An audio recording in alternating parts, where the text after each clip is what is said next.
Bueno, la anterior clase, bueno, un saludo a todos, muy buenas tardes. La anterior clase habíamos quedado en una patología que es, ya habíamos entrado, ¿no? Después de hablar de hipersensibilidades, hemos entrado a patologías. Y dentro de las patologías hay múltiples patologías, muchas no vamos a tocar, ¿ya? Porque no nos alcanzaría tampoco el tema, ¿no? Sino cuáles son las más frecuentes, esas las vamos a mencionar.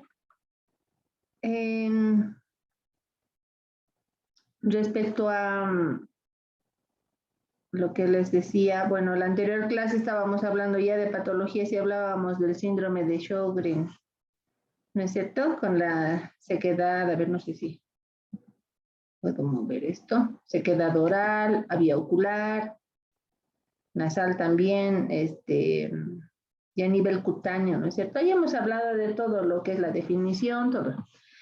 Ahora vamos a hablar de otra patología que es el lupus eritematoso sistémico. Ya por eso es que su abreviación es LES o lupus eritematoso simplemente. Generalmente se utiliza lo abreviando, ¿no? LES, lupus eritematoso sistémico.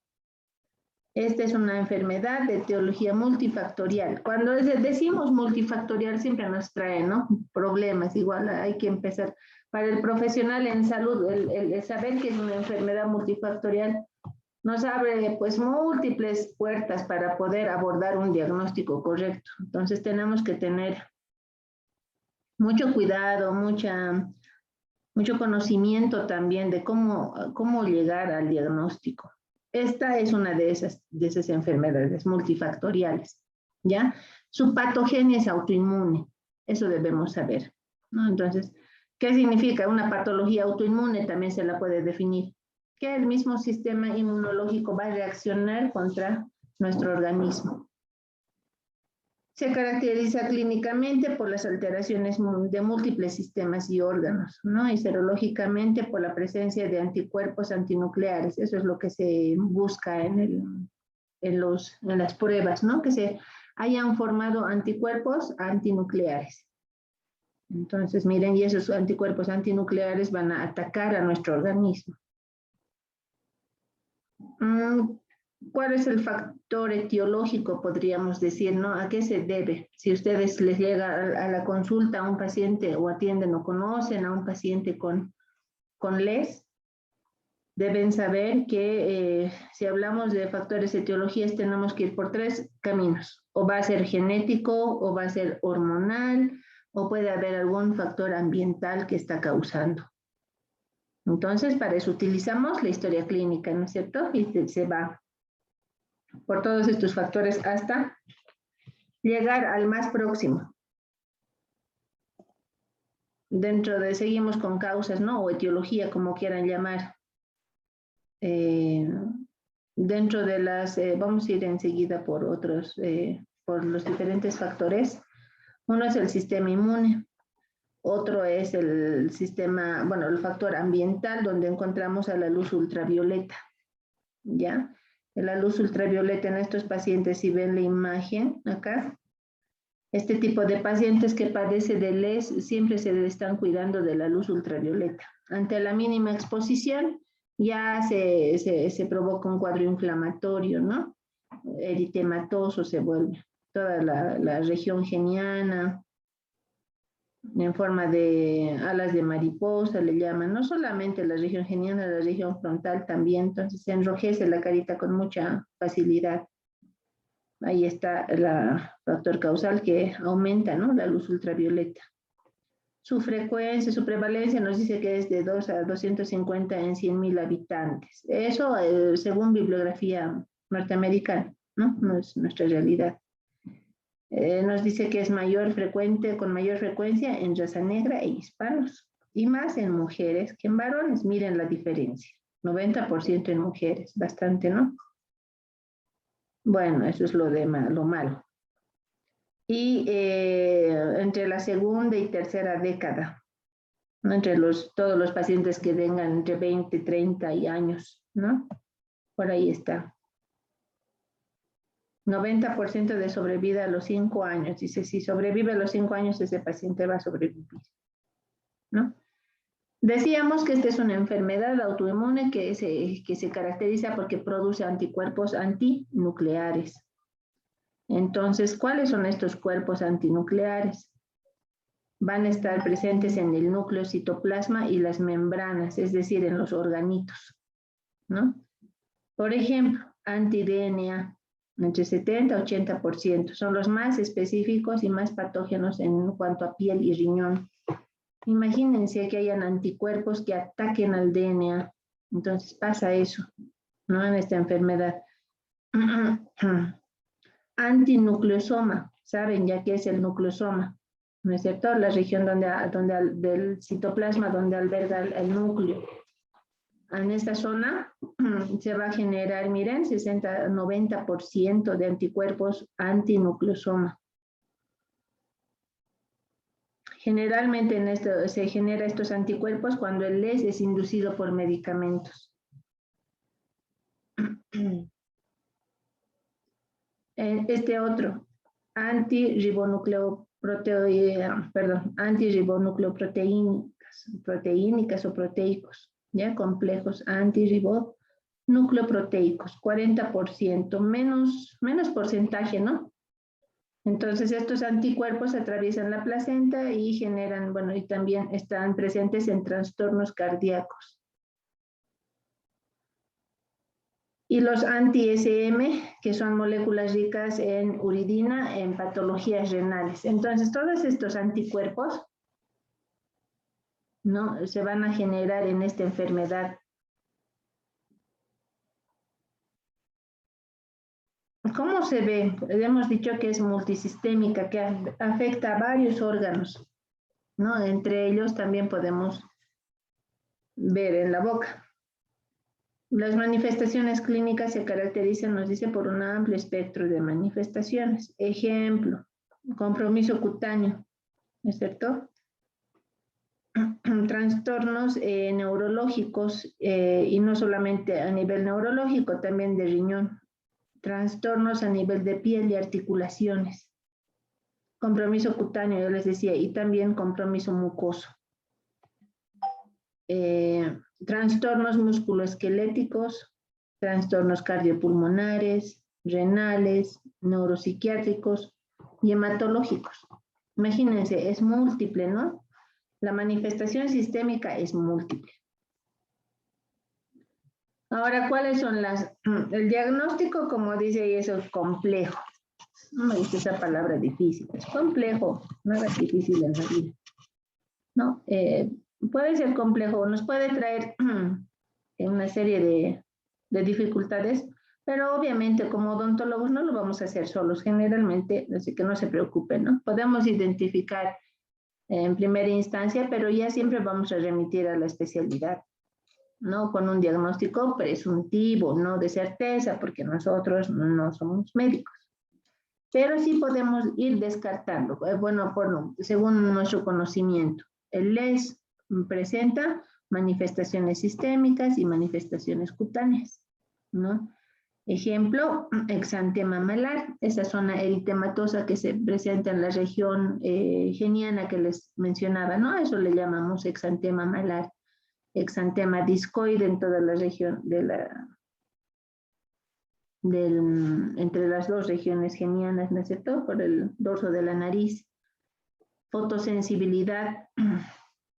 Hay que preguntar al paciente, cuando se expone al sol, se enrojece su piel rápidamente, ¿no? Entonces ahí diríamos, sí, soy fotosensible. A nivel de boca, por ejemplo, podemos ver una formación de úlceras, ¿no? Que ustedes puedan tal vez confundir con algunas ampollas. El paciente tal vez les diga aftas, me ha salido, ¿no? Periódicamente le va saliendo. Entonces, ustedes examinan y van a verificar que haya úlceras orales. Y nasofaringes también un poco dificultoso no ver, pero sí se puede encontrar. En esta enfermedad puede haber manifestaciones sistémicas como la artritis, ¿ya? Alteraciones neurológicas, entre ellas convulsiones, alteraciones mentales, ¿no es cierto? Entonces, alteraciones vasculoendoteliales que provocan unos cuadros isquémicos, alteración renal, pleuritis o pericarditis, ¿no? Alteraciones hematológicas, inmunológicas y anticuerpos, bueno, en base a, miren esas manifestaciones, como les mencionaba, había videográficos aquí, pensé que no los he animado. Ahí están. El exantema malar, estas lesiones no solamente salen a nivel de la región geniana, de la carita, sino también a nivel de cuerpo, ¿no? Miren estas úlceras en región oral y nasal también. Ahora, el hecho de que tenga uno de estos no significa que ya pueda tener, ¿no? Lupus eritematoso. Nos señalan que debe haber por lo menos 4 criterios para sospechar, para tener un diagnóstico presuntivo de LES. ¿Ya? Entonces debe haber 4 de estos criterios para que digamos, es un diagnóstico presuntivo de lupus eritematoso sistémico. Por eso hay que subrayar la historia clínica, la exploración física, estudios complementarios de autoinmunidad, por ejemplo, el examen de los anticuerpos, ¿no es cierto? Todos esos anticuerpos que hemos visto hace rato. No veo aquí. Ahí está el análisis en base a una historia clínica del paciente, ¿no? Exámenes de sangre, de orina, los anticuerpos, ¿no? Que son antinucleares, tienen que estar en la cantidad suficiente. En algunos casos se puede hacer biopsias no solo de piel, sino también de mucosas. Radiografías para ver las articulaciones, el pulmón. Entonces, todos esos exámenes complementarios van a ayudar a llegar al diagnóstico, ¿ya? Puede haber un tratamiento farmacológico como no farmacológico. El no farmacológico será pues que se cuide en su alimentación, que no coma comidas irritantes, que sea de preferencia comida blanca, mucho vegetal, verduras, frutas. ¿Qué más? Que se cuide de la radiación ultravioleta. Y el farmacológico, como dice aquí, ¿no? Está en 4 grupos de medicamentos. Antiinflamatorios, los AINES, los antiinflamatorios no esteroideos, los esteroideos también, los antimaláricos y los agentes citotóxicos. Nosotros no medicamos esto, jóvenes, no medicamos, pero sí podemos tener conocimiento de que va a estar este paciente con estos medicamentos. Entonces, si ya llega a la consulta odontológica un paciente con LES con tratamiento, hay que preguntar qué tipo de medicamentos está consumiendo. Ahí están las úlceras que les decía que a nivel bucal se puedan presentar, ¿no?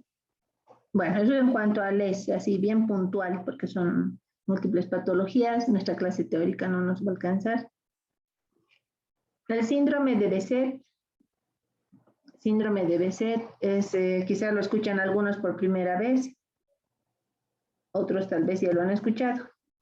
Este síndrome se lo caracteriza porque también tiene compromiso de inmunidad, el sistema inmune también está comprometido, ¿no? Se caracteriza por ser una vasculitis, aquí dice, ¿no? Multisistémica, entonces múltiples sistemas están afectados. Afecta vasos de cualquier tamaño, tanto arteriales como venosos, ¿no? Y lo peor es que puede dar lugar a la formación de trombos venosos. Se manifiesta a través de lesiones como las aftas orales recurrentes, miren, aftas orales recurrentes. Entonces también pueden ser aftas genitales. No, hay que verificar. Si yo encuentro aftas en boca, preguntaré si por si acaso puede haber en genitales, si es que estoy sospechando de este síndrome.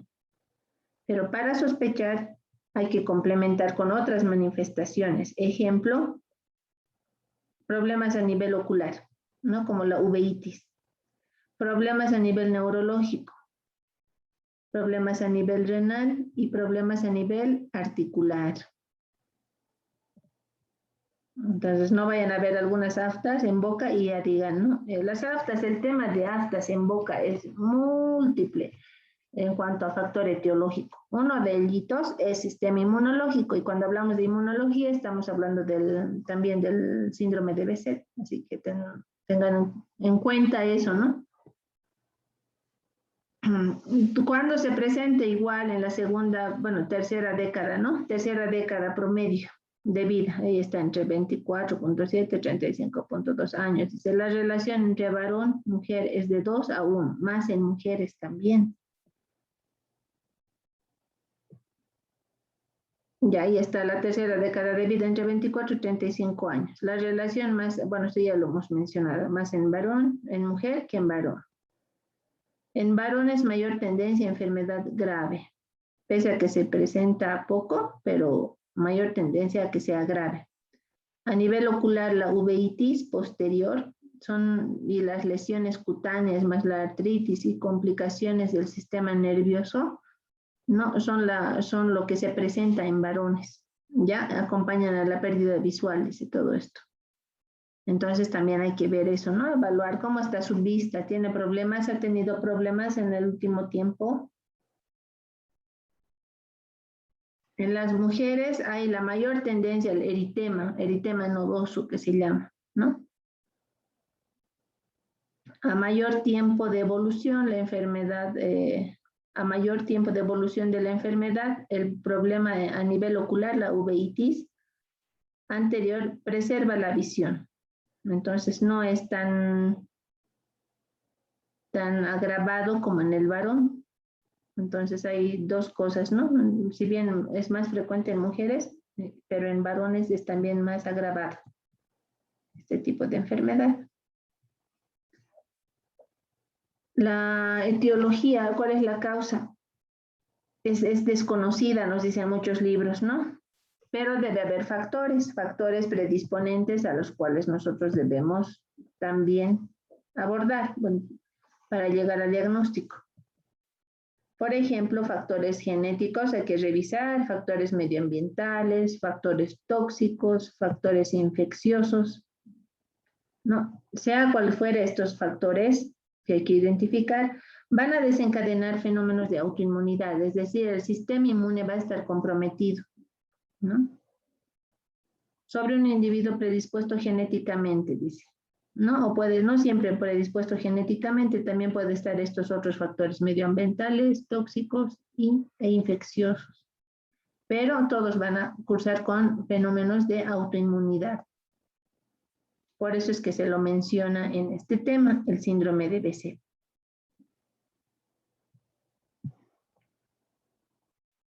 Así hablamos de patogenia, bueno, mencionábamos, no puede haber factores genéticos. Ejemplo, la asociación entre el HLA, el antígeno de histocompatibilidad, ¿no? El B51, B51, es un marcador genético, ¿no? Que genera o estimula la creación de anticuerpos. Esta formación de anticuerpos se relaciona con las formas más severas, ¿no? Las que tienen afectación ocular, básicamente. Si hablamos de infección como factor etiológico, hay que revisar si ese paciente ha cursado con virus, el VHS, por ejemplo, ¿no? VHS tipo 1, virus del herpes simple. Entonces puede asociarse, ¿no? Y para eso se hace una PCR, ¿no? Que significa reacción de cadenas de polimerasa o en cadena de la polimerasa. Presencia del DNA en VHS en pacientes con Epstein-Barr también puede ser, y pacientes con aftosis oral recidivante, es decir, aftas, ¿no? Entonces, miren, hay que identificar que pueda ser un factor infeccioso para que desarrolle el síndrome de Behçet, puede asociarse. Ahora, el VHS saben que puede presentarse también en forma aislada, ¿no? No siempre se aísla este síndrome. El síndrome saben que es más complejo, ¿no es cierto? Entonces hay que valorar eso si fuera infeccioso. Pero no solo virus, fíjense, también pueden estar comprometidas bacterias. Ejemplo, el estreptococo, ¿no? Con su variedad de Streptococcus sanguis. Entonces, para eso se harán pues toma de muestras, cultivos. Entonces, el Streptococcus sanguis con su variedad KTH1 estimula las células, a los linfocitos T, ¿no? Para que produzcan IL-6, interleucina 6. Estos son segregados por macrófagos, linfocitos T, células endoteliales y fibroblastos, ¿no? Incrementa las respuestas del factor de necrosis tumoral alfa. Entonces, miren, ya están viendo, ¿no? Algunos factores de crecimiento, algunas citocinas que se van liberando. ¿Gracias a qué? Gracias a este factor microbiano. En este caso, bacterias, que puedan estar presentes en el síndrome de BC. Se generan citocinas con actividad antiinflamatoria y proinflamatoria. Entonces ya saben que hay actividad antiinflamatoria y proinflamatoria, ¿no es cierto?, con estas citoquinas, lo que aumenta la quimiotaxis de neutrófilos. Por lo tanto, si aumenta la actividad de neutrófilos, ¿qué va a hacer? Va a haber cuadros inflamatorios también, de tipo agudos. Y si hay un cuadro inflamatorio agudo, muy fácilmente también puede manifestarse cuadros infecciosos, ¿no es cierto? Porque ya saben, infección, inflamación aguda con sus subtipos. Todo eso se puede manifestar. Serosa, purulenta, etc. También dentro de la patogenia, este síndrome puede cursar con cuadros de coagulación. Por eso se le ha dicho, es una vasculitis multisistémica, también se le llama. ¿Por qué? Porque hay una inflamación a nivel del tejido perivascular, ¿ya? Y se genera una tendencia a formar trombos, microcoágulos, ya por defectos en la capacidad fibrinolítica. ¿Recuerdan? Trastornos hematológicos, actividad fibrinolítica, antifibrinolítica, se había hablado, ¿no?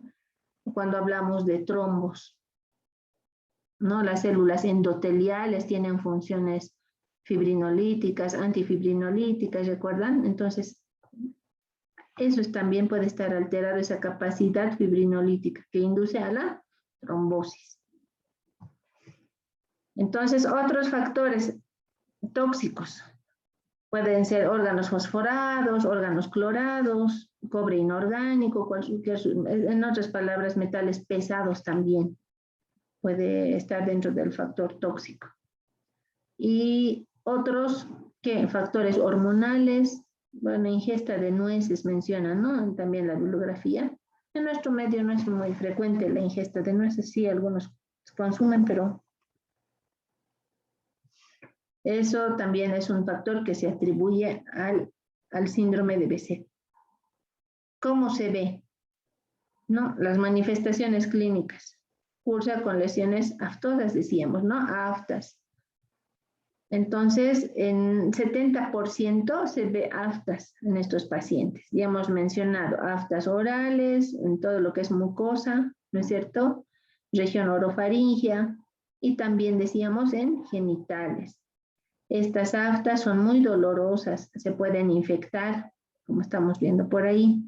Pueden ser recurrentes y dolorosas. Ya, las pequeñas menor a 1 centímetro pueden curar de 1 a 2 semanas y no dejan cicatriz. Sí, ya sabemos que son aftas, en este caso, aftas menores, porque hay también aftas mayores. Ya las aftas menores. Miren, las mayores son de mayor a 1 centímetro, más profundas. Las mayores sí suelen dejar cicatriz. No menciono aquí, pero ya en tercer año vamos a ir viendo también que cuando hablamos de aftas, menores o mayores, las pequeñas menores, las grandes mayores. Las mayores dejan cicatriz, las menores no. Entonces, pero fíjense, las lesiones son bien delimitadas, bien circunscritas. Aquí tranquilamente hay que tener mucha capacidad. Lo primero que vamos a pensar, un cuadro viral tal vez, un cuadro infeccioso, pero si decimos estos no son vesículas, sino son aftas, hay que indagar por todas las vías de las aftas, factor etiológico. Una de ellas es la parte inmunológica que les decía, ¿no? Que es el síndrome de BC, mediante el síndrome de BC. Entonces, sanan en lo que regenera la mucosa. En cuanto regenera en 1 semana promedio, por eso dicen, ¿no? Duran de 7 a 10 días. pero vuelven a aparecer. Es recurrente. Eso les va a manifestar el paciente.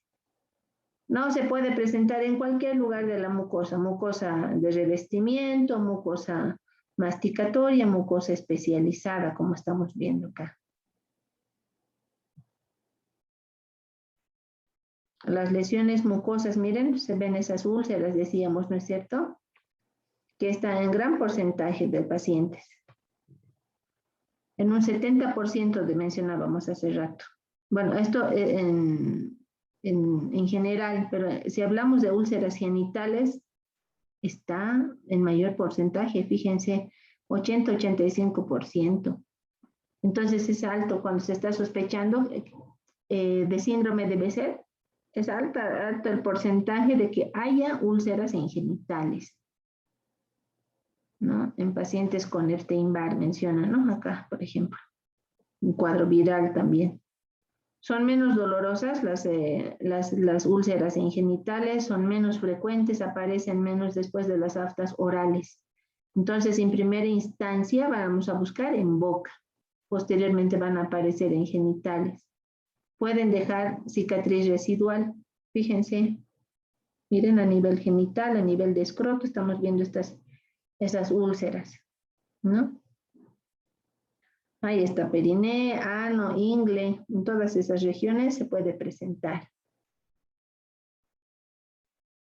Entonces, repitiendo, las manifestaciones clínicas son múltiples, ¿no? Puede presentarse en forma de úlceras, vesículas, nódulos, foliculitis, pústulas, en el caso de que se infecten, ¿no? Máculas eritematosas, bueno, el tiempo que dura, ¿no? Entre 10 a 4 semanas está esa etapa de padecimiento. En mujeres puede pasar desapercibidas, hay que hacer una revisión ginecológica también, ¿no? No vaya a ser que esté embarazada la madre. Formas clínicas seguimos, ¿no? La afectación ocular padece un 70%, dice, ¿no? Es grave por las secuelas, puede ser, afecta de manera bilateral.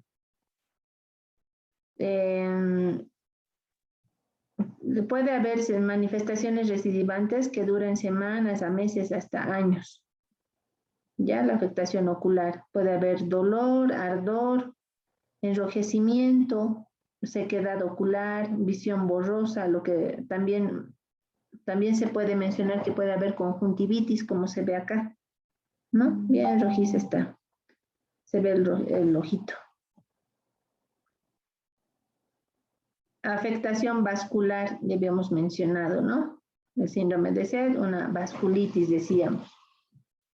¿Qué puede haber? ¿Cuál es el riesgo? A que se generen trombos, las tromboflebitis, hasta la oclusión de grandes vasos puede obstruir, ¿no? Generando los trombos. Las vías de los trombos, ya saben, ¿no? Todas las vías que ya hemos llevado en un tema anterior. También puede haber alteraciones neurológicas, decíamos, ¿no ve? Pero en menos porcentaje, miren, 5%. Puede haber meningitis, meningoencefalitis, vasculitis cerebral. Entonces se puede complicar bastante este síndrome. A nivel articular también puede haber artralgias, dolor en las articulaciones, ¿no? A nivel de articular mismo, no solo dolor, sino inflamación, artritis, que pueden durar semanas. Entonces, la evolución va a variar entre subaguda, intermitente, no deformante, eso ya el reumatólogo va a valorar. Afecta rodillas, tobillos, manos y pies. Fácilmente podrían también por ahí confundir con una artritis reumatoide, ¿no?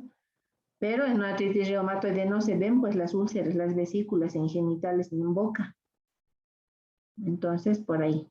Bueno, y repasando. Criterios de diagnóstico para el síndrome de Behçet, según el grupo de estudios de la enfermedad de Behçet, serán las úlceras orales recurrentes, ¿no es cierto? ¿Qué más? Las úlceras genitales, que también son recurrentes, la afectación ocular, como la uveitis, mencionábamos, lesiones cutáneas. Y ahora les voy a dar otra tareita, así como no me han respondido a la anterior clase, ¿no? El test de Patergia positivo. ¿En qué consiste? El test de Patergia debe ser positivo, ya para decir que esto es síndrome de Behçet. Y ahorita recordándome, la primera clase les dije, cuando hay un síndrome, bueno, no un síndrome, un shock anafiláctico, ¿qué medicamento debemos tener a mano? ¿Recuerdan? Haciendo una pausita aquí. De los La epinefrina, doctora. ¿Cuál fue? A ver, ya me he ido a averiguar. Epinefrina, doctora. Ya, epinefrina, más comúnmente conocido como adrenalina. Como adrenalina. Exacto. Por eso les decía, ¿no? Para no tener, ¿han visto lo grave que puede ser un shock anafiláctico? Entonces, el día que inauguren su consultorio, inauguran ahí en un lugarcito también su adrenalina, una ampolla al lado de su jeringa Luer.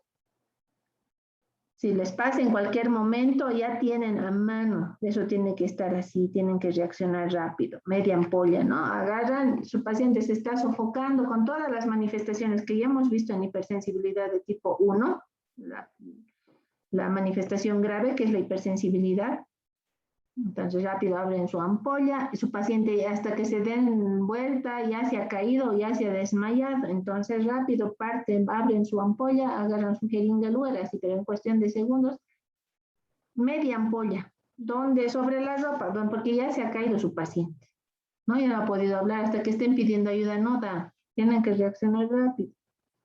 No importa, pero sobre la ropa y la asepsia, antisepsia, el doctor, la infección, todo eso se controla nomás. Lo importante es salvar en el momento, porque como han visto, shock anafiláctico, todas las vías se obstruyen, secreción de moco, broncoconstricción, vasodilatación, todo eso conlleva pues a la muerte del paciente.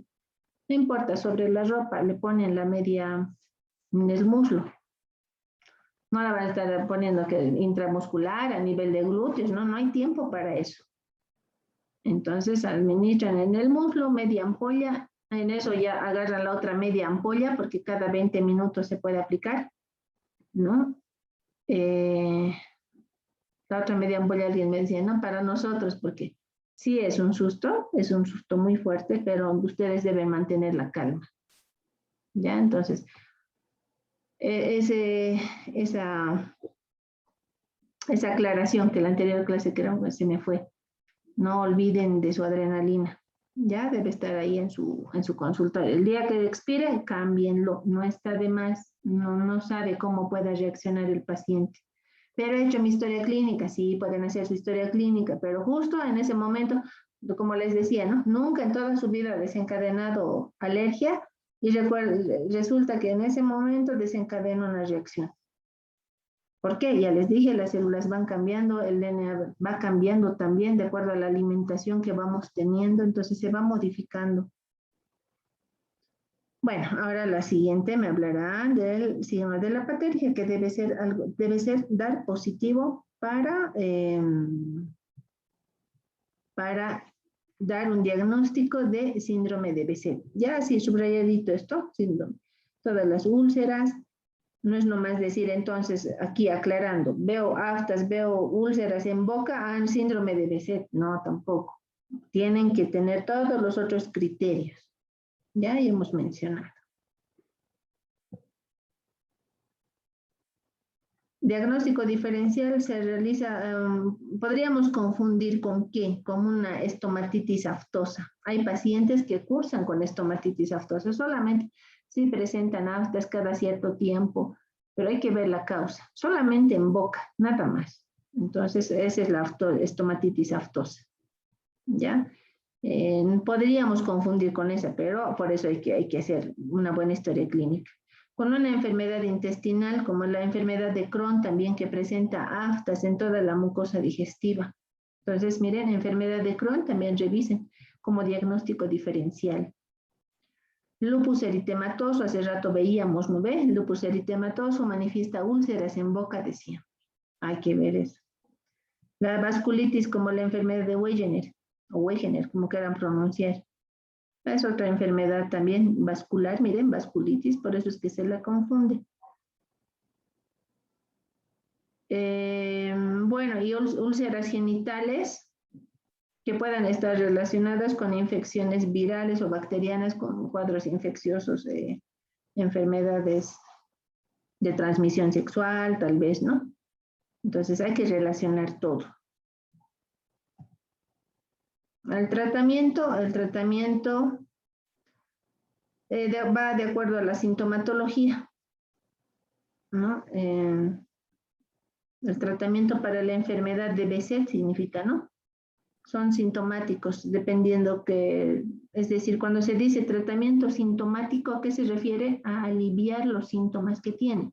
Si le duele, bueno, pues analgésicos, ¿no? Si se está infectando, si hay pústulas, como mencionaba, entonces antibióticos, por eso es de tipo sintomático.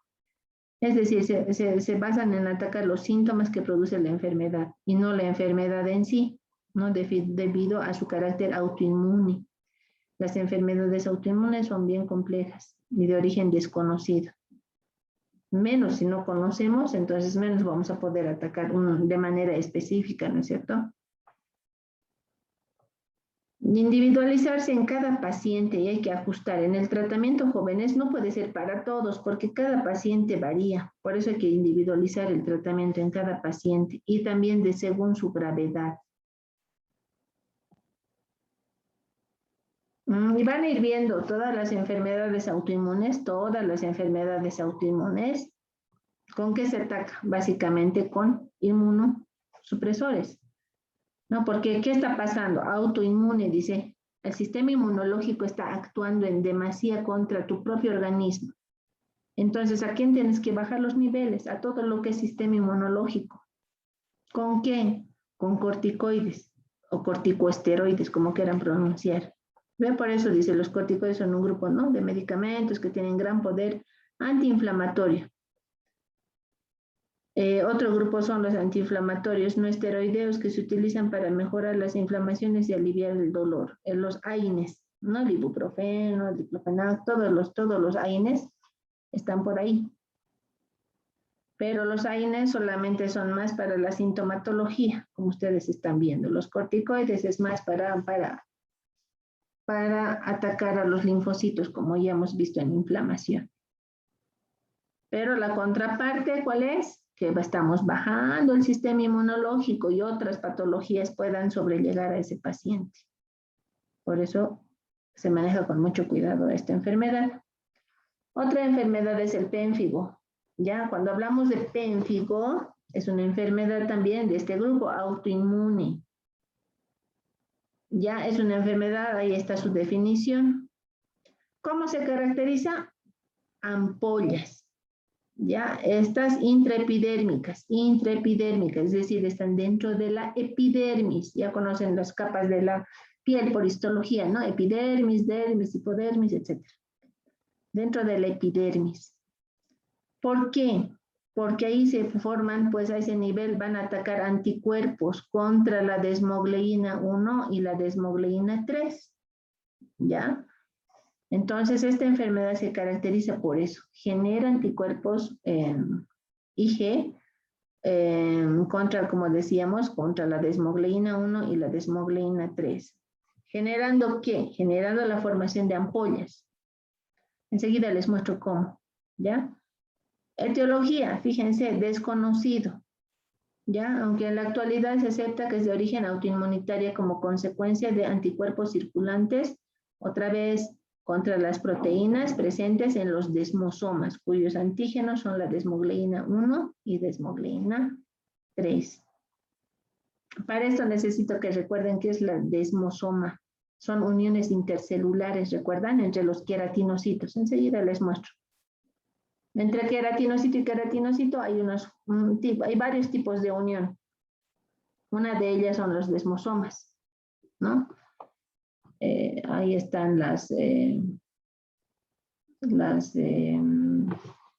uniones comunicantes, uniones ocluyentes, recordarán, ¿no? Uno de ellos, un tipo de unión son los desmosomas. Dentro de esos desmosomas, si estudiamos a más profundidad, vamos a encontrar a la desmogleína. Esa desmogleína es atacada, ¿ya? La histopatología se caracteriza por las ampollas intraepidérmicas o intraepiteliales, ¿no? Que provoca la separación de las uniones de célula con célula, lo que les decía, ¿no? dando un proceso que se llama acantólisis. ¿Ya? Acantólisis. La acantólisis es la degradación o la destrucción del estrato espinoso de un epitelio. ¿Ya? ¿Producto de qué? Producto de la degradación de los desmosomas, ¿no es cierto? La evolución puede evolucionar agudo, subagudo, crónico. Habitualmente es letal. En ausencia de tratamiento, el paciente puede morir. En piel se forman estas ampollas, fíjense. Aparecen, desaparecen un tiempo, vuelven a aparecer. El paciente con estas enfermedades autoinmunes vive así, son recurrentes. Fíjense, esta es una celulita, la silueta de una célula. A ver dónde está, vamos a poner puntero. Esta es una celulita. Bueno, este es todo, sus microvellosidades eran estas. Pero esta es la silueta. Y recordarán, la célula con célula se unen mediante uniones intercelulares, uniones comunicantes, uniones desmosómicas, zonas ocluyentes, etcétera, ¿no? No vamos a hablar de eso porque eso ya lo conocen. Una de esas uniones son los desmosomas, recuerden, fíjense, es esto. Esos desmosomas tienen unas placas de inserción a ambos lados, unos filamentos intermedios que permiten el anclaje de estas placas, ¿no? Que contienen desmogleína, pacoglobina. En medio hay unas proteínas. Bueno, aquí está más claro. Bueno, son tipos de uniones que estamos viendo aquí. ¿Cuáles nos interesan? Los desmosomas. ¿Ya? Acá estamos viendo, ¿no? Los filamentos, que esos filamentos permiten la unión de la célula a esta placa y a través de proteínas intercelulares a la otra placa y a través de filamentos intermedios, así, ¿no? Entonces, uno dice, ahora los hemidesmosomas, los hemi están en la base, hemi mitad, ¿no? Los desmosomas son un total, las hemidesmosomas están siempre en el estrato, en la lámina basal. Los hemidesmosomas permiten que las células se unan, la célula basal con la lámina basal. ¿Ya? Ahí están los hemidesmosomas. También tiene desmogleína, igual que estas otras, ¿no? En la parte central también contiene desmogleína.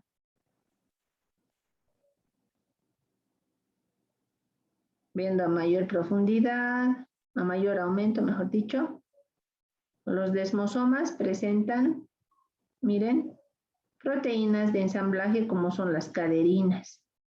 Presenta las pacoglobinas que se encuentran en esta región rojita. También presentan desmogleína, por acá también se presentan desmogleína, ¿ya? Desmocolina también. Entonces, ahora, ¿cuál de estas es la elegida? La desmogleína, de tipo 1 y tipo 3.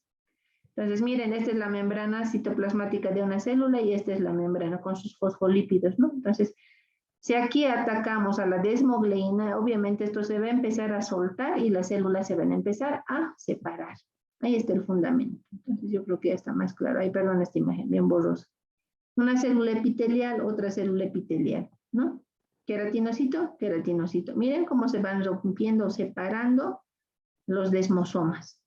¿Por qué? Porque tiene una desmogleína. Aquí en este libro hay un errorcito, dice desmogleína 2, pero es la 3 y la 1. ¿No? Un anticuerpo IG, decíamos, ¿no? Donde los desmosomas son destruidos. Así se ve, miren, en la imagen histopatológica se ve así, esto es epidermis, ¿no?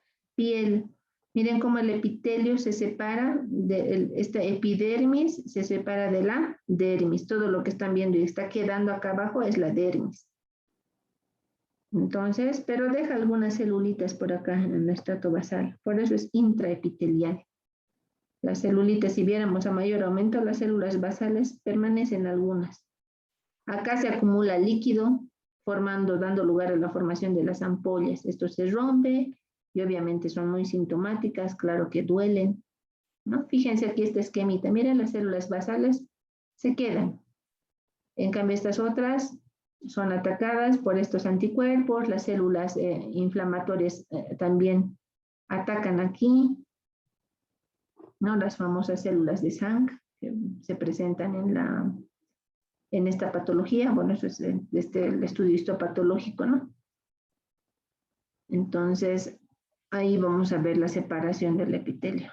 Cuando uno dice pénfigo, había habido 6 tipos de pénfigo. Imagínense cuáles son, según la evolución y tipo de anticuerpo, ¿no? Detectado. El pénfigo vulgar lo puse primero porque tiene mayor frecuencia y es el que vamos a hablar. El pénfigo vegetante tipo Newman es otro. Vegetante tipo Alopeu es otro. El pénfigo foliáceo es otro. El eritematoso, llamado también Leber, es otro. Y el paraneoplásico es otro pénfigo, ¿no? ¿Cuál de estos es el más frecuente? El pénfigo vulgar, ¿no? Y de ese vamos a hablar, porque ese es muy posible que también lo puedan ver en boca. ¿Ya? Es lo más común que decíamos, ¿no es cierto? En pacientes entre 40 y 60 años se presenta en todas las razas, ambos sexos. Y su mortalidad no es mucha, 17.7%, ¿no es cierto? La principal causa puede ser un shock séptico por infección. Se desconoce la etiología, pero ya desde ya está dentro como una patología autoinmune. Entonces, algunos casos han sido inducidos por antiinflamatorios, dicen, ¿no? No esteroideos como la fenilbutazona, el piroxicam o derivados, la rifampicina, el captopril. Entonces, esos medicamentos he visto que también pueden inducir. O por factores físicos como quemaduras y radioterapia. Puede generar este tipo de enfermedad pénfigo. Miren ahí, los pacientes con pénfigo presentan en boca sin lesiones, ampollares, rotas, en etapa de cicatrización o en etapa activa, ¿no? Por eso es lo más común, es ver ampollas intraepiteliales. Aquí no se ve muy bien, pero aquí está una ampolla ya, una en forma de úlcera, está rota. Mujeres, cuarta década es más frecuente. Esta pacientita, por ejemplo, vino por prótesis, ¿no? Y a la señora le habían hecho no sé cuántas prótesis de odontólogo en odontólogo iba.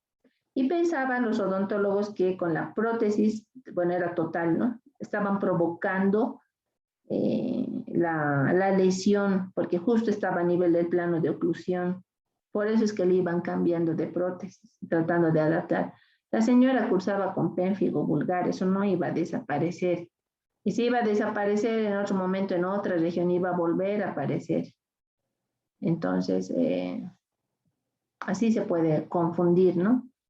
Podríamos confundir. La misma señora, aquí un poquito se ve algo de la artículo, esto ya es del libro. Miren, el 60% inicia en cavidad bucal, es decir, nosotros como odontólogos podríamos ver fácilmente, identificar este tipo de ampollas, ¿no? Puede ir de moderado tamaño, pequeño a moderado tamaño, son muy dolorosas, presentan un borde rojizo bien definido, ¿no es cierto? Y se ven como ampollas o como úlceras. Entonces, zonas de mayor traumatismo hasta la mucosa yugal, la lengua, paladar, labio inferior y en encías. Miren, en encías se puede ver así, en paladar blando, en labio, en borde lateral de lengua, en labio. Siempre hay que indagar. Pero en la piel, si yo veo estas lesiones, puedo sospechar de múltiples patologías, ¿no? No está de más, me tengo que percatar. A pénfigo vulgar también se presenta en cuero cabelludo. Eso debemos saber, es frecuente. Y también en la región abdominal. Entonces haré mi pregunta, ¿no? Si el paciente no le sale ampollas en su cuerpo, en la región abdominal, en su cuero cabelludo, revisaremos entonces en la región axilar, en la región genital, también en un caso he visto, en la región de los pezones también, ¿no? Se presentan estas lesiones. Miren, obviamente son muy dolorosas. Denme un momentito, voy a dejar aquí, ¿dónde está?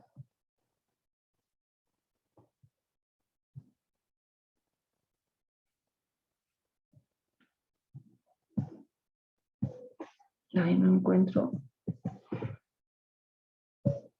¿Dónde está? Ahora sí.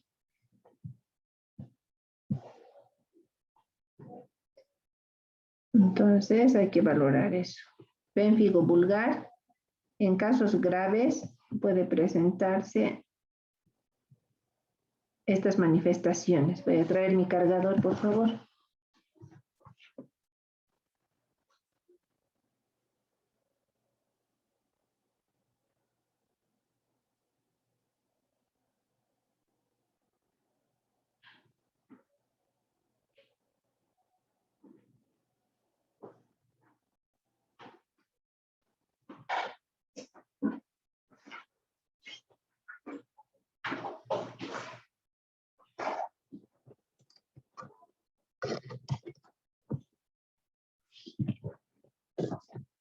Y bueno, ya han leído, ¿no? En casos graves puede haber todas estas manifestaciones. ¿No? Y fíjense, nuestra área odontológica también está comprometida. Podríamos identificar este tipo de lesiones. Pénfigo vulgar, nunca se olvide. Ya, ahí está células acantolíticas, porque decíamos que hay acantólisis. Células inflamatorias, obviamente, hay múltiples linfocitos por ahí, múltiples también.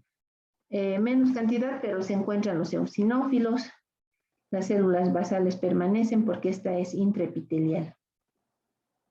A diferencia del pénfigoide. Ya el pénfigoide es otra enfermedad igualita como su hermana menor, es una enfermedad autoinmunitaria también, igual cursa con lesiones ampollares. ¿Cuál es la diferencia? Que es intradérmica. Al pénfigo vulgar le llamábamos intraepitelial y al pénfigoide intradérmica. ¿Por qué? Porque desde la base se desprende. Atacan a los hemidesmosomas. No se olviden el pénfigoide ataca a los hemidesmosomas y ese rato les he mostrado que une los hemidesmosomas, las células basales con la lámina basal, entonces es más profundo, ¿no? Entonces cuando se forman las ampollas, todo se levanta, todo, ya no quedan estas células basales pues en el pénfigoide, todas estas más son erosionadas. Entonces por favor no olviden la diferencia entre pénfigo y pénfigoide. Como seguimos hablando del pénfigo, hablemos algunos, ¿no? Vamos a mencionar así de manera puntual. El vegetante es el menos grave, poco frecuente, ¿no? Se llama vegetante porque es presente esas vegetaciones en forma de coliflor, ¿no es cierto? Se presenta en la zona perioral, ¿no? Nosotros también nos compete en las comisuras labiales. El de tipo Newman, zonas flexoras también, se presentan las ampollas en, por ejemplo, axilas, la región de la ingle, ¿no? En la región de los pechos también. El de tipo alopeu son pustulosas, porque tienen secreción purulenta, ya arciformes en forma de arco, más o menos eso se refiere. El pénfigo foliáceo, el menos grave, no tiene manifestación bucal, ¿no? Más que todo es a nivel de piel, ¿ya? Y las ampollas están en la capa espinosa superior, más superficiales son estas foliáceas. La eritematosis igual es menos grave, seborreico o síndrome de Zinner-Asher, le llaman, lesión eritematosis seborreica en la cara. El pénfigo paraneoplásico es reciente descripción, es uno de los últimos que se ha descrito, hablando de los pénfigos, ¿no? Relacionado a tumores hematopoyéticos, se puede confundir también, asociar a leucemias y sarcomas, linfomas no Hodgkin. Complejo esta enfermedad, ¿no es cierto? Más si es de otro tipo. Lo ideal sería que se les presente un pénfigo vulgar, de tipo vulgar, el más común. Pero miren, cuando ya para los inmunólogos se les complica cuando se habla de otras variedades.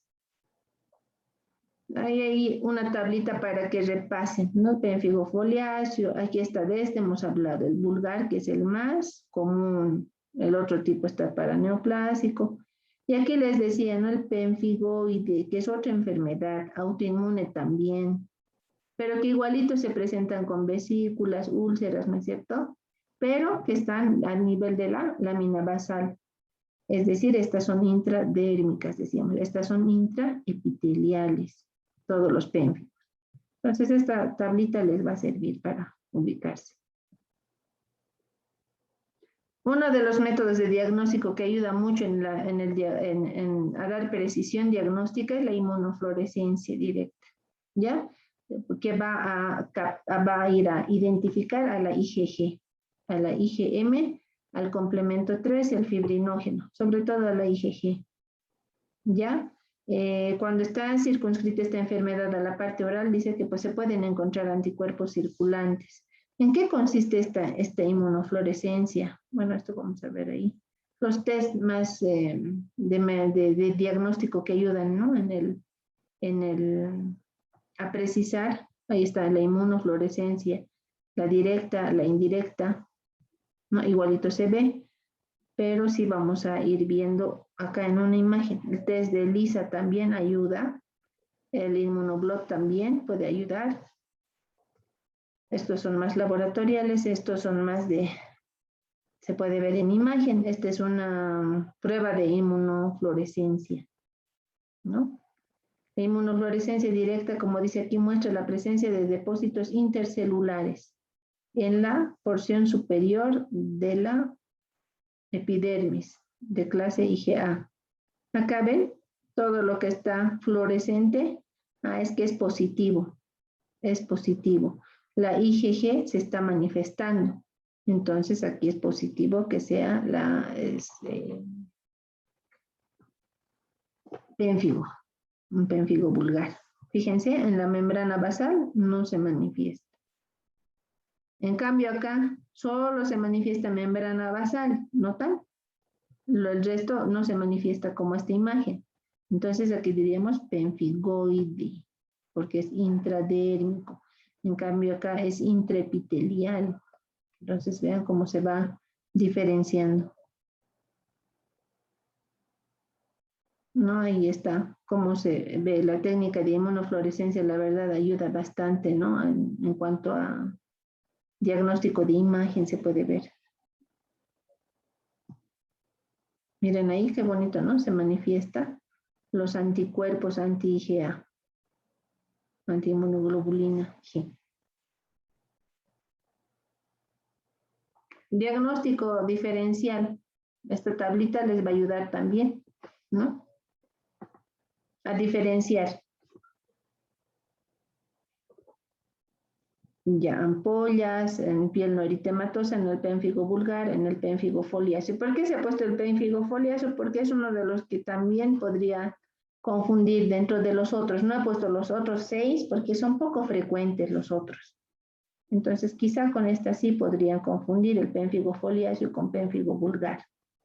¿Ya? Entonces, hablábamos de la desmogleína 1, de la desmogleína 3. Miren, fíjense, con más precisión en la pénfigo vulgar, desmogleína 3. En el pénfigo foliáceo, desmogleína 1. ¿No? Entonces, cuando se curan, no dejan cicatriz, se hiperpigmenta, en cambio el foliáceo deja cicatriz con descamación. La localización, miren, cara, tronco, axilas, ingles, zonas de presión. En el pénfigo foliáceo, cuero cabelludo, cara, ¿no? Cuello y zona posterior de tronco. ¿Cuál es más profundo? El pénfigo vulgar. El foliáceo es más superficial. Ambos son intraepiteliales. Tratamiento, igual que hace rato decíamos, los corticosteroides. Ejemplo, en este caso, la prednisona, igual un corticoide, ¿no? Pero nosotros no lo manejamos, lo manejan los reumatólogos, los inmunólogos, quienes están tratando al paciente. Entonces también se ayuda, pueden ser de uso tópico, podría ayudar. En boca, los enjuagues con clorhexidina ayuda también, ¿no? Anestésicos locales para aliviar el dolor, porque esas ampollas, imagínense. Ay, mi pantalla lo sigo. Vivir con esas ampollas, si con una aftita nos quejamos, ay, que me duele, que no puedo comer, y vivir constantemente con ampollas así es bien intolerante. Entonces, ¿cómo podemos ayudar? Con anestésicos locales tópicos, ¿no? Enjuagues con clorhexidina, que el uso de corticoides alivia en gran manera, ¿no? Alivia en gran manera a estos pacientes, pero deben ser diagnosticados. Bueno, y finalmente, unos minutitos no voy a extender, es 46. Si hablamos de atopía, les hablaba, ¿no? Hoy en día, atopía se pueden atender a muchos pacientes que tengan atópicos. Muchas veces les van a decir, doctora o doctor, soy paciente atópico. Y no van a estar diciendo qué es atópico, qué cosa es eso, ¿no? Entonces, no está dentro de lo que es el contenido del sílabo, pero es necesario mencionarles. Es un mecanismo inmunitario que presenta las enfermedades por atopía que constituyen básicamente un grupo de trastornos alérgicos, ¿ya? Y recuerden, alergia, inmunoglobulina E, ¿no? Todas las células que, mastocito, etcétera, como interviene con su degranulación. Entonces, esa es la atopía, ¿ya? Pacientes atópicos van a desencadenar reacciones alérgicas a múltiples factores. ¿Ya? Si les dicen, pues, soy paciente atópico, entonces tengan mucha cautela con el uso de anestésico también. ¿Ha desencadenado alergia en el anestésico alguna vez que le han sacado su diente? Preguntarán, no, no les pueden decir no, porque tal vez en esa época no era atópico, no lo han diagnosticado así. Pero justo cuando ustedes tratan de intervenir, entonces ya desencadenan eso. Deben tener mucho cuidado. Ya estos pacientes que al perfume, que a la comida, que a un alimento, que a otro alimento, que al sol, que al frío, pueden desencadenar a muchos factores esta reacción, atopía. Ahora hay asma atópico también, ¿no? Pacientes que cursan con asma de tipo atópico. Ya es una predisposición genética, así se lo denomina, a la hipersensibilidad por la IgE, ¿no? De tipo 1. Ya hemos visto de la hipersensibilidad. Es habitual los antecedentes familiares. Hay que revisar en su familia, hay pacientes con asma, o sus hijos, o sus papás, etc. Las causantes para desencadenar este asma atópico pueden ser polvo, caspa, los animalitos, ¿no? El perro, el gato, los ácaros, siempre hay que sacudir las sábanas y todo eso, algunos alimentos. Entonces puede ser, sí, si les dicen soy alérgica a tal cosa, que a la miel, que al queso, que al pescado, entonces es muy probable que esté cursando también con asma atópico, ¿no? Y constantemente están tosiendo cuando indaguen eso, ¿no? Hay personas que parecieran resfriadas, pero no es que están resfriadas, sino simplemente cursan con un asma de tipo atópico. A nivel cutáneo pueden o no presentar. Si presentan, van a presentar eritemas o ronchas, ¿no? También puede estar desencadenado por alérgenos ambientales. Ya, los ambientadores, por ejemplo, los perfumes. Y generalmente comienza en la infancia, el asma atópico. Pero también hay un asma que es no atópico. ¿Ya? Entonces, el decir cuando es paciente asmático será atópico o no atópico, hay que ver eso. No muestra sensibilidad a alérgenos y las pruebas cutáneas son negativos. Entonces, este asma no atópico puede verse por virus, rinovirus, por inhalación de contaminantes atmosféricos, óxido de azufre, óxido de nitrógeno, dicen no, ozono, hiperreactivos, vías respiratorias, hacia las vías respiratorias. Entonces, antecedentes familiares de asma es poco frecuente, no siempre van. En cambio, en el otro sí era frecuente, ¿no? Antecedente en el de tipo atópico. En el tipo no atópico, no. Entonces, vayan diferenciando eso, ¿no? Estas diapositivas más por añadidura lo puse para que vean ese punto de los pacientes atópicos que pueden cursar también con asma o que no. En conclusión, las enfermedades autoinmunes son consecuencias ¿de qué? De una respuesta inmune adaptativa, ¿no es cierto? Contra antígenos propios. Los mecanismos que dañan el organismo son los mismos que participan en las reacciones de hipersensibilidad. Los mismos participan, los mismos elementos que hemos visto en los diferentes tipos de hipersensibilidad, pero ya en las enfermedades se complican más y peor cuando son síndromes. Ustedes han visto, ¿no? Cuán complejo puede ser y las variedades que hay. Es decir, nuestra área es bien pequeña en relación a tanta infinidad de patología que hay. Por algo se habrán creado las especialidades. Nosotros que somos odontólogos, debemos conocer esa partecita por lo menos, ¿no? Debemos, ¿por qué? Porque en boca han visto que se presenta.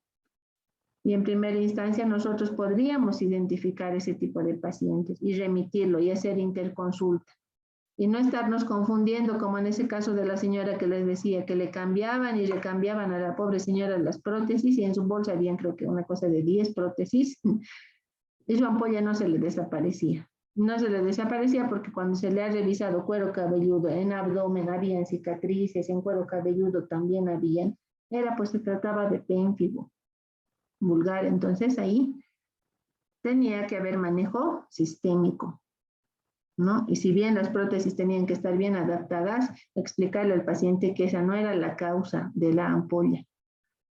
Bueno, jóvenes, espero que no incurran en desconocimientos cuando ejerzan como profesionales y que este poquito que les he mostrado de enfermedades autoinmunes les sirva.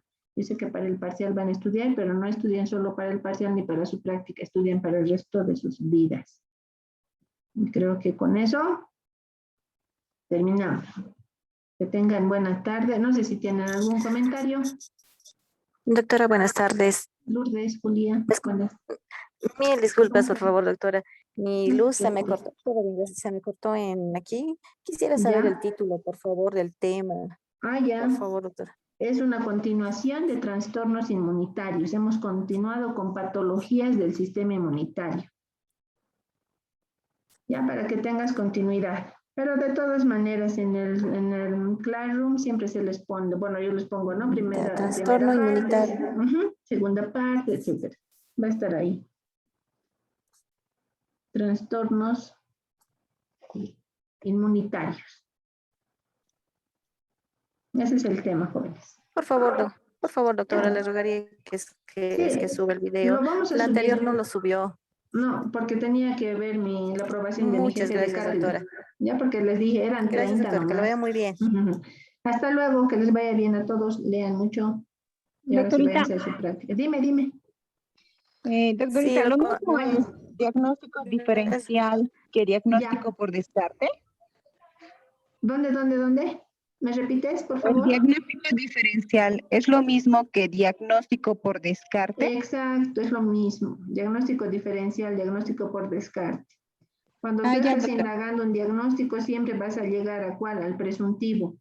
Al de certeza o al definitivo, posiblemente no siempre llegues porque puedes necesitar una biopsia, puedes necesitar exámenes complementarios.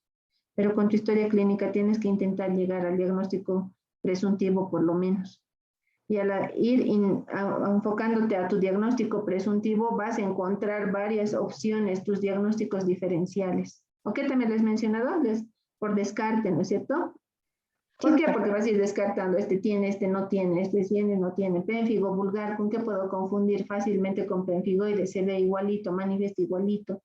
¿No? También puedo confundirlo con el síndrome de DC también, con el síndrome de Crohn, ¿no? Entonces, así uno va.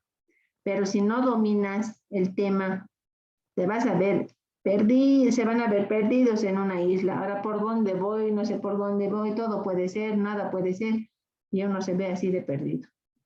Ay, qué pena, debería ir nomás donde el médico, ¿no?